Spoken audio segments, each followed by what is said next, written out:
আচ্ছা, অনেকদিন যাবৎ এই রাস্তাটা চলাচলে বিঘ্নতা করছে, মানুষের ভোগান্তি অস্বস্তি।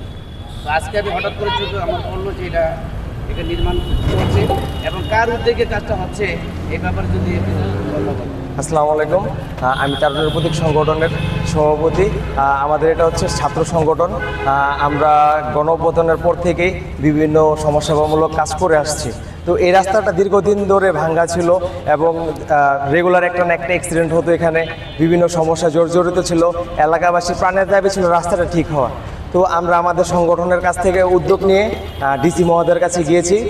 তার কাছে আমরা বলেছিলাম রাস্তাটা সংস্কার করে দেওয়ার জন্য এবং সে আমাদেরকে আশাবাদী করেছিল রাস্তা ঠিক করে দেবে এবং তিনি আমাদেরকে এক সপ্তাহের মাথায় পুরোটা রাস্তা খুব সুন্দরভাবে ঠিক করে দিয়েছে, যার কারণে আমাদের এলাকাবাসী সন্তুষ্ট, সবাই খুশি হয়েছে, সবাই কৃতজ্ঞ। সবাই ডিসি সাহেবকে অসংখ্য ধন্যবাদ জানিয়েছে। এই কাজটি হওয়াতে আমরা নিজেদেরকে সফল মনে করছি এবং আমরা এলাকাবাসীর পক্ষ থেকে সবাই ধন্যবাদ দিয়েছে ডিসিকে এবং আমরা চাচ্ছি আমাদের উন্নয়নমূলক কর্মকাণ্ডগুলো সবসময় যেন চলমান থাকে। এই ব্যক্ত করে শেষ করছি। ধন্যবাদ।